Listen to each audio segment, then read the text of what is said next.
Hi student, आप सभी के हमारे चैनल के एक नए वीडियो में स्वागत है। तो स्टूडेंट, आज के इस वीडियो में हम लोग पढ़ेंगे और बात भी करेंगे कुछ जो मेरा केमिस्ट्री का चैप्टर नंबर 2 है, जिसका नाम है द्रव्य। इसे इंग्लिश में आप कहते हैं मैटर। तो हम लोग पार्ट 1 में द्रव्यमान भार था द्रव्यमान को पढ़ चुके हैं, ऊर्जा को पढ़ चुके हैं और द्रव्यमान तथा ऊर्जा में संबंध। तो हम लोग पार्ट 1 में यहाँ तक पढ़ चुके हैं। अब पार्ट 2 में जो हमारा अगली थ्योरी आती है, द्रव्य की अवस्थाएं। क्या द्रव्य की अवस्थाएं से हम लोग स्टार्ट करेंगे, जिसकी इंग्लिश होती है स्टेट ऑफ मैटर, जिसे आप कहते हैं स्टेट ऑफ मैटर से हम लोग अब आज स्टार्ट करेंगे। स्टूडेंट, वीडियो को स्टार्ट करने से पहले आप लोग एक बार वीडियो को लाइक शेयर कर दीजिए। अभी तक चैनल को सब्सक्राइब नहीं किया तो चैनल को ज़रूर सब्सक्राइब कर लीजिए, क्योंकि मैं आप लोग से बार बार यही बात कहता हूँ, आप लोग वीडियो को देख लेते हैं, चैनल को सब्सक्राइब नहीं करते हैं। जो भी स्टूडेंट पॉलिटेक्निक 2024 की तैयारी करना चाहता है, वो स्टूडेंट अवश्य इस चैनल को ज़रूर सब्सक्राइब करें, क्योंकि आपको पॉलिटेक्निक 2024 की इस पर तैयारी कराई जाती है। और आपको जानते हैं कि आपको क्लास इन होने के बाद इसका पीडीएफ है, जो मैं आपको क्लास में पढ़ा रहा हूँ, इसका पीडीएफ अगर आप लेना चाहते हैं तो इसका पीडीएफ आपको मेरे टेलीग्राम चैनल और व्हाट्सएप ग्रुप में मिलेगा, जिसका लिंक वीडियो के डिस्क्रिप्शन बॉक्स में दिया गया है। तो चलिए हम लोग वीडियो को बिना लेट के स्टार्ट करते हैं और हम लोग सबसे पहले देखेंगे द्रव की अवस्थाएं। तो स्टूडेंट, वीडियो को स्टार्ट करने से पहले आप लोग एक बार वीडियो को लाइक और शेयर कर दीजिए। वीडियो को लाइक शेयर कर दीजिए। चलिए हम लोग आगे की थ्योरी देखते हैं। जो मेरी आगे की थ्योरी कौन सी है, द्रव्य की अवस्थाएं। द्रव्य की अवस्थाएं किसे कहते हैं, जो इसकी इंग्लिश होती है स्टेट ऑफ मैटर। क्या स्टेट ऑफ मैटर द्रव्य निम्नलिखित भौतिक अवस्थाओं में पाया जाता है। जो द्रव्य मेरा होता है, ये निम्नलिखित भौतिक अवस्थाओं में पाया जाता है। ठीक है, या आप लिख सकते हैं निम्नलिखित प्रकार को पाया जाता है। तो चलिए अब आगे लिखेंगे आप हेडिंग डाल के। आप लोग तो सब्जेक्ट अपना बना चुके होंगे, फिजिक्स मैथ्स केमिस्ट्री तीनों का। तो अभी फिलहाल आपको केमिस्ट्री फिजिक्स और केमिस्ट्री की क्लास चल रही थी। अब आपको आज से मैथ की क्लासेज स्टार्ट हो जाएंगी। आपको मैथ में एक पार्ट पढ़ा था आपने चैप्टर नंबर 1 का। चैप्टर नंबर 1 में जो वर्गमूल और घनमूल का था, आप लोग को उसमें एक पार्ट थ्योरी की मिल चुकी है। आज जो उसका क्वेश्चन और आंसर था, आज मिलेगी उसको वीडियो। तो स्टूडेंट चलिए आप लोग एक बार अब हम लोग मन से करते हैं। तो चलिए सबसे पहले हम लोग अब यहाँ पे पढ़ चुके हैं द्रव्य की अवस्थाएं। स्टेट ऑफ मैटर होता क्या है। द्रव्य द्रव्य निम्नलिखित भौतिक अवस्थाओं में पाया जाता है। कितने निम्नलिखित भौतिक अवस्थाओं में पाया जाता है। ठोस अवस्था, सॉलिड स्टेट, जिसे आप इंग्लिश में बोलेंगे सॉलिड स्टेट। ठीक है, तो अब हेडिंग डालेंगे ठोस अवस्था। अगर आप इंग्लिश लिखना चाहते हैं तो इंग्लिश लिख सकते हैं, जिसका स्पेलिंग है SOLID STATE। क्या सॉलिड स्टेट। तो आप डैश देके लिखेंगे द्रव की वह अवस्थाएं जिसमें उसका आकार तथा आयतन दोनों निश्चित होता है, ठोस अवस्था या सॉलिड स्टेट कहते हैं। क्या सॉलिड स्टेट कहते हैं।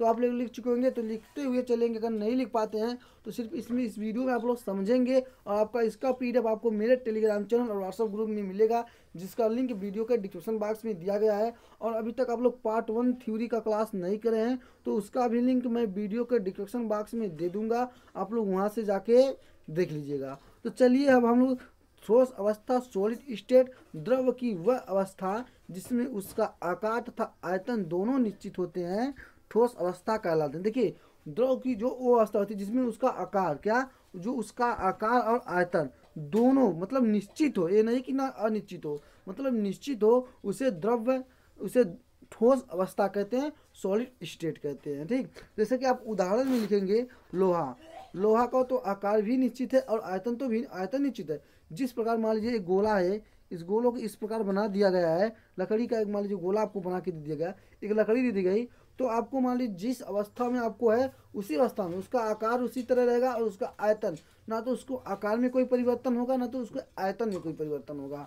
जैसे लकड़ी, पत्थर, बर्फ, गंधक आदि। जैसे कि आपको मान लीजिए लेकिन लकड़ी ही मान लीजिए, जैसे कि कोई लकड़ी का गुटका दे दिया जाए आपको, तो उस लकड़ी के गुटके को जब तक आप काटेंगे नहीं, जिस आकार में और जिस आयतन में है उसी आकार और आयतन में रहेगा, बदलेगा तो नहीं ना। इसलिए आपको ठोस अवस्था किसे कहते हैं, सॉलिड स्टेट। द्रव की वह अवस्था जिसमें उसका आकार तथा आयतन दोनों मतलब निश्चित होता है, उसे ठोस अवस्था कहते हैं।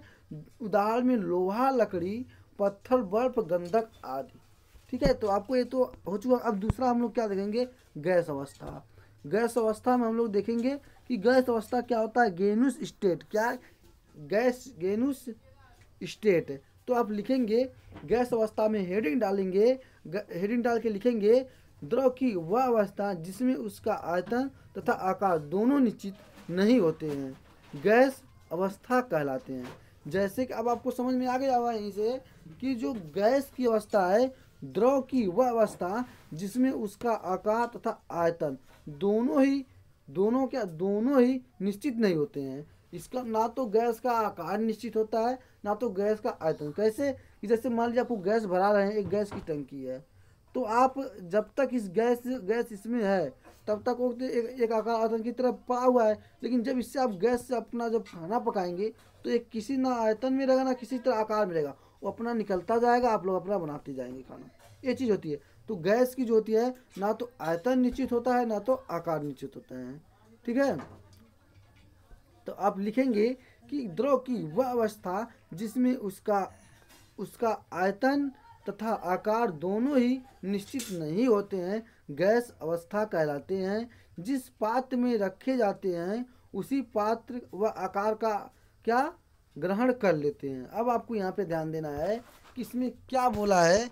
देखिए, अब आपको आगे ध्यान देंगे कि गैस आप जिस पात्र में रखेंगे, क्या, यह जिस पात्र में रखे जाते हैं उसी का आकार एवं आयतन ग्रहण कर लेते हैं।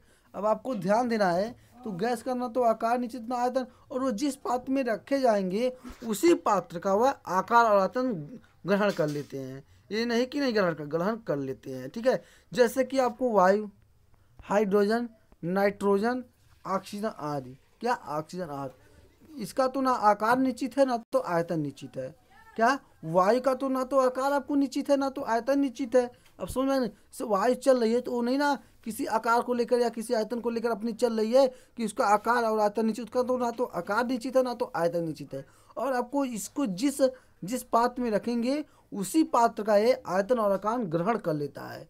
ग्रहण जब आपसे पता नहीं कि मान लीजिए मैंने बाल्टी में जैसे कि मान लीजिए गैस की टंकी मान लीजिए है, गैस की टंकी है, इसमें गैस की टंकी पड़ा है। ये जिस आकार और जिस आयतन में है, इस टंकी का जो आकार और आयतन है, इसी और आकार आयतन में वो क्या होगा, इसी का स्थान ग्रहण कर लेगा। ठीक है, अब आप अलग लिखेंगे, मोटी हेडिंग में डाल के क्या लिखेंगे, यहाँ पे लिखेंगे,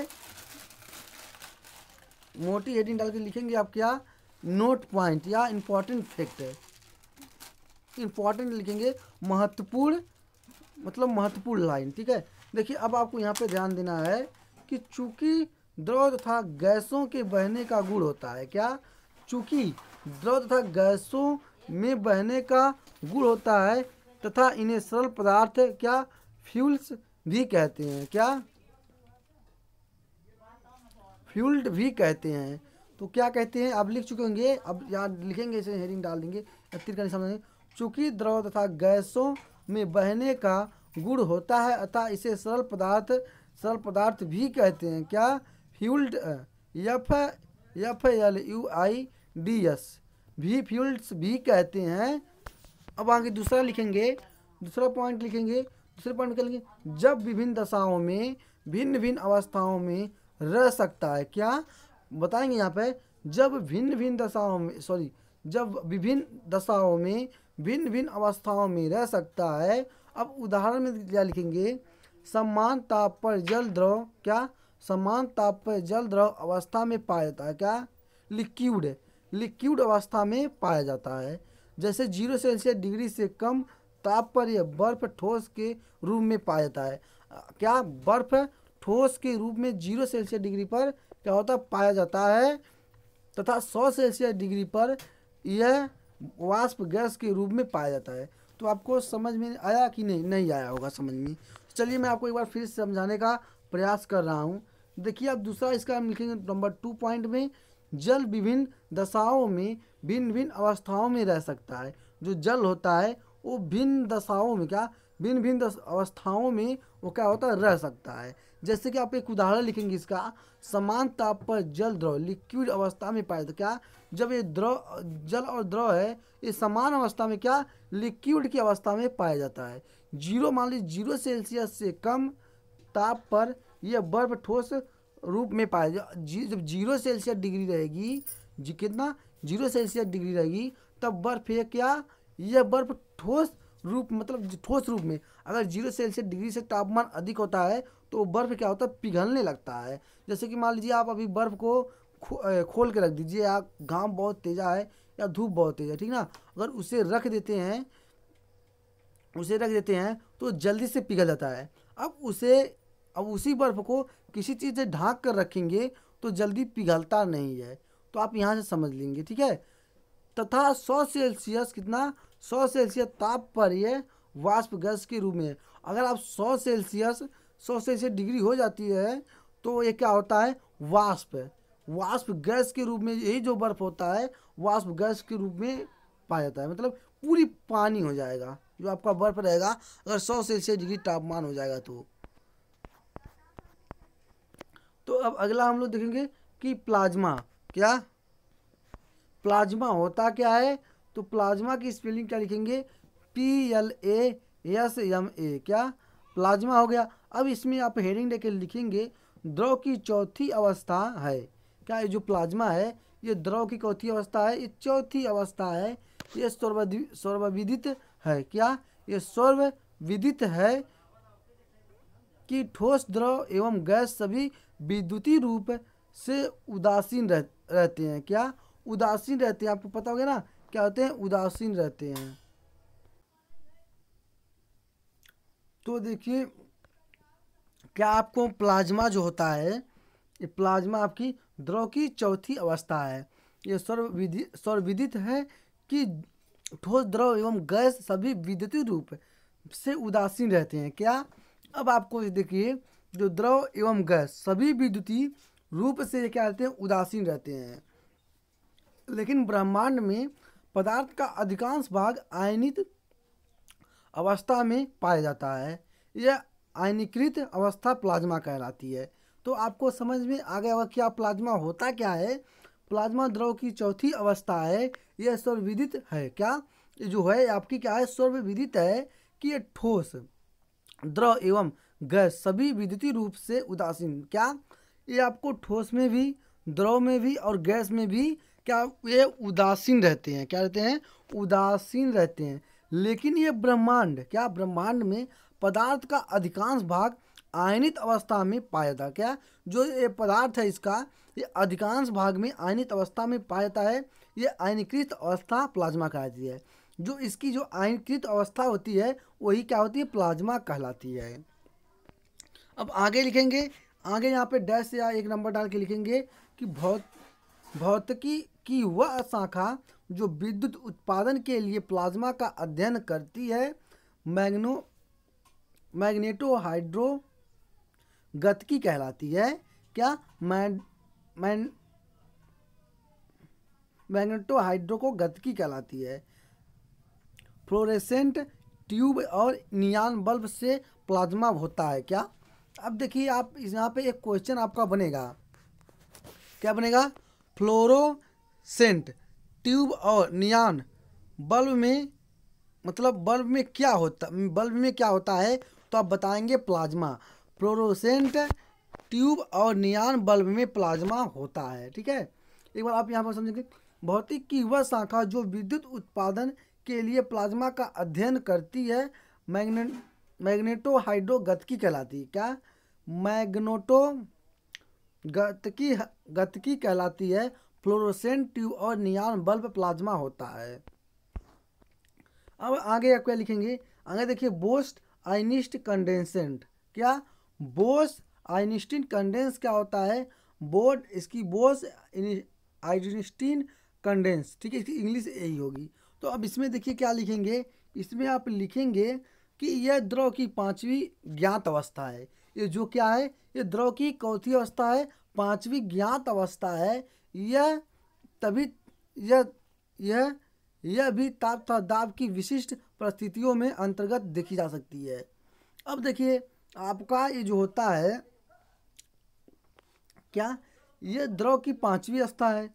जैसे कि आपने प्लाज्मा को देखा है कि ये द्रव की चौथी अवस्था थी, लेकिन ये बोस्ट आयनिस्ट कंडेंसेंट क्या है, ये द्रव की क्या है, पांचवी अवस्था है। ठीक है, यह भी ताप तथा दाब की विशिष्ट परिस्थितियों में अंतर्गत देखा जा सकता है। ये जो होता है ताप और दाब की विशिष्ट जो परिस्थिति होंगी उसके अंतर्गत उसके अंतर्गत इसको आप क्या करते हैं, देख सकते हैं। क्या करते हैं, देख सकते हैं। द्रव की प्रथम तीन अवस्थाएं ही देखी जा सकती हैं। क्या, जो द्रव की प्रथम तीन अवस्थाएं ही क्या होती हैं, देखी जा सकती हैं। क्या होती हैं, द्रव की प्रथम तीन अवस्थाएं ही देखी जा सकती हैं। तो अब आगे आप क्या लिखेंगे, हेडिंग डालेंगे गलनांक, क्या, मेल्टिंग, गलन मेल्टिंग डालेंगे। अब आगे आप इसका आगे लिखेंगे इसकी थ्योरी, वह निश्चित ताप जिस पर कोई द्रव अपनी ठोस अवस्था से पूर्ण रूप से द्रव अवस्था में परिवर्तित हो जाता है, उस द्रव का गलनांक मेल्टिंग पॉइंट कहलाता है। क्या कहलाता है, मेल्टिंग पॉइंट कहलाता है। तथा यह प्रक्रमण गलन कहलाता है। क्या है, यह प्रक्रमण जो गलन है कहलाता है। अशुद्धियाँ की उपस्थिति में गलनांक कम हो जाता है। गलन मेल्टिंग एक बार और देखेंगे आप लोग, वह निश्चित ताप जिस पर कोई द्रव्य अपनी ठोस अवस्था से पूर्ण रूप से द्रव अवस्था में परिवर्तित हो जाता है, क्या, उसे गलन कहेंगे। ठीक है, तो एक बार इसमें क्या करेंगे, जो कोई ऐसी अवस्था होती है जो अपने पूर्ण रूप से द्रव अवस्था में परिवर्तित, या जो अपनी ठोस अवस्था होती है वो पूर्ण रूप से द्रव अवस्था में परिवर्तित हो जाता है, उसे गलनांक या मेल्टिंग पॉइंट कहते हैं। ठीक है, तथा यह प्रक्रम गलन कहलाता है। क्या, जो यही प्रक्रम होता है यही गलन कहलाता है। अशुद्धियाँ की उपस्थिति में गलनांक कम हो जाता है। क्या, जो गलनांक होता है वो कम हो जाता है। तो अगला आप देखेंगे हिमांक। हिमांक होता क्या है, फ्रीजिंग पॉइंट, इसकी इंग्लिश होगी फ्रीजिंग पॉइंट। तो आगे डैश लगा के लिखेंगे, वह निश्चित ताप जिस पर कोई द्रव अपनी द्रव अवस्था से ठोस अवस्था में परिवर्तित हो जाता है, अर्थात जम जाता है, उसे द्रव या हिमांक कहलाता है। क्या कहलाता है, अब देखिए हिमांक या फ्रीजिंग पॉइंट किसे कहते हैं, वह निश्चित ताप जिस पर कोई द्रव अपनी द्रव अवस्था से ठोस अवस्था में परिवर्तित हो जाता है। क्या, जो अपनी वो द्रव्य अवस्था होगी उस अवस्था से क्या होता है, ठोस अवस्था में परिवर्तित हो जाता है उसे और जम जाता है, उस द्रव्य का हिमांक कहलाता है। क्या, उस द्रव्य का हिमांक कहलाता है। जैसे आप लिखेंगे जल का हिमांक 0 सेल्सियस डिग्री होता है। क्या, जल का हिमांक कितना होता है, 0 सेल्सियस डिग्री होता है। अशुद्धियाँ की उपस्थिति में जो हिमांक क्या होता है, घट जाता है। जो अशुद्धियाँ होंगी उनकी उपस्थिति में जो हिमांक होगा क्या होगा, ये आपका घट जाता है, बढ़ता नहीं घटता है। अब अगला क्वथनांक। क्या, क्वथनांक किसे कहते हैं, बॉइलिंग पॉइंट है।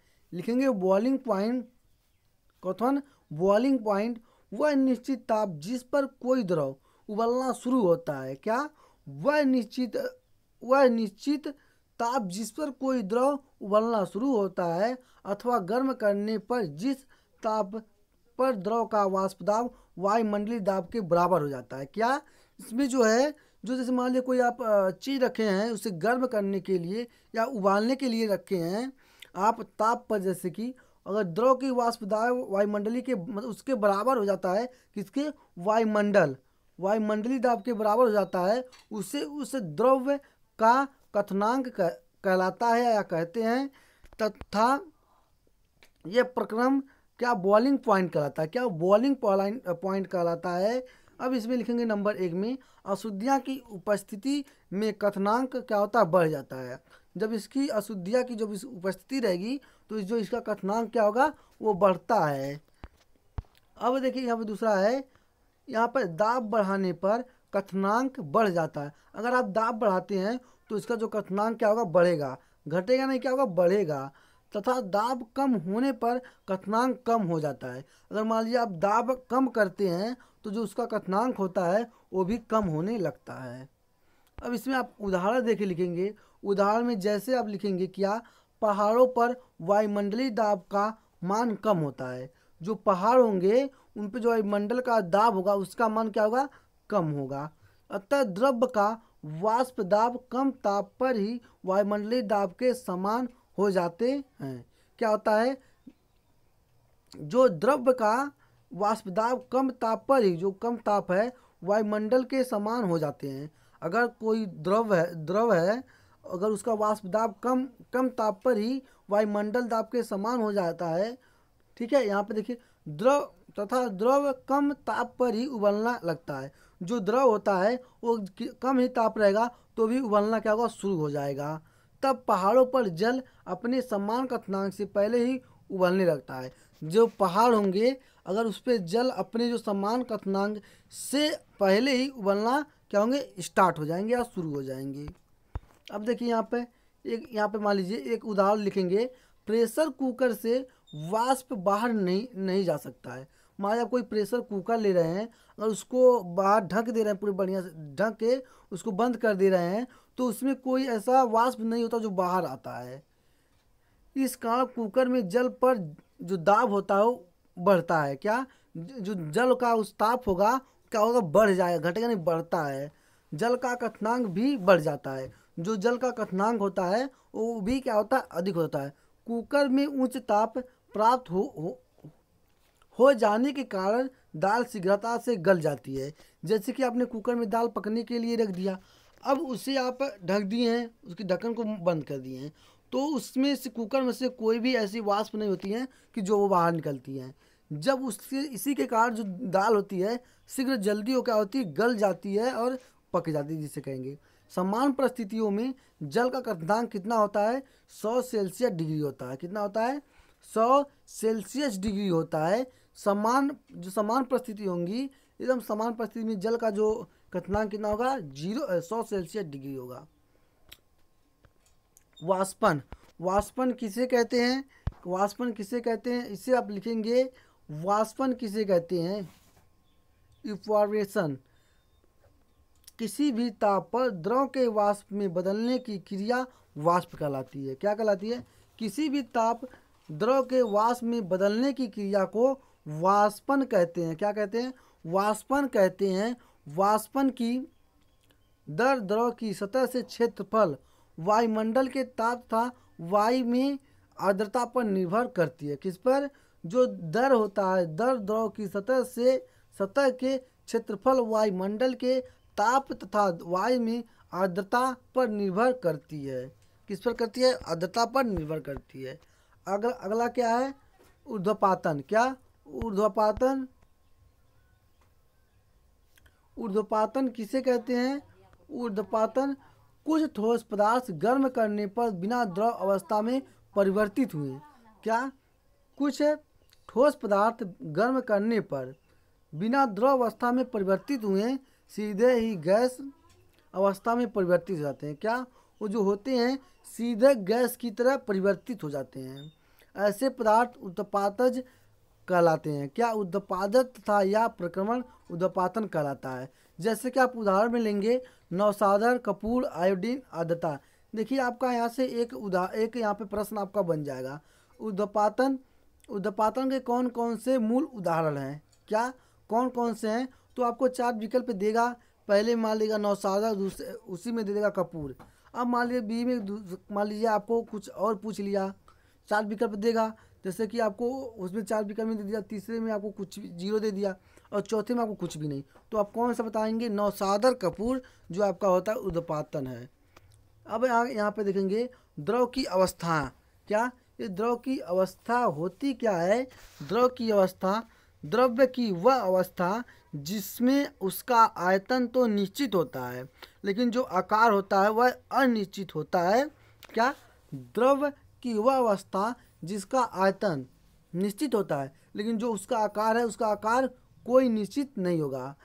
उसका जो क्या होगा, आकार कोई निश्चित नहीं। जैसे मान लीजिए इसका आयतन है, यहाँ पे एक उदाहरण ले लेंगे कि आयतन मान लीजिए जल का तो आयतन निश्चित, लेकिन जो आकार है वो किस आकार का है ये तो नहीं ना निश्चित है, वो किस आकार का है। लेकिन आकार अनिश्चित होता है, द्रव अवस्था कहलाती है। जैसे उदाहरण में लिखेंगे जल, दूध, तेल, पारा और ग्लिसरीन, क्या ग्लिसरीन आदि होते हैं।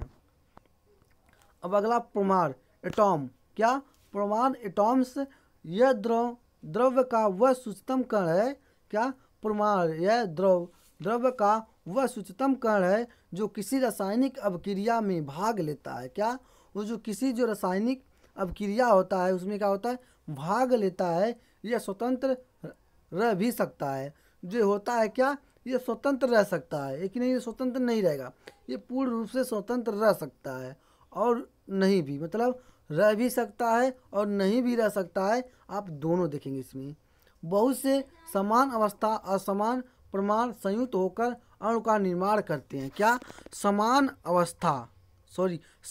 अथवा असमान प्रमाण संयुक्त होकर अणु का निर्माण करते हैं। किसका निर्माण करते हैं, अणु का निर्माण करते हैं। तो इसलिए हम लोग को इसी के साथ इस पार्ट को हम लोग यहीं पर एंड करते हैं। और जो मेरी थ्योरी थी यहाँ पर थी, अब आगे की अगले क्लास में हम लोग थ्योरी को देखेंगे।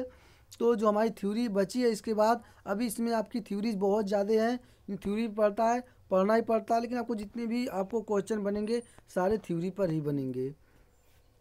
तो स्टूडेंट बस इस वीडियो में इतने ही, अगले वीडियो में मिलते हैं, तब तक के लिए जय हिंद।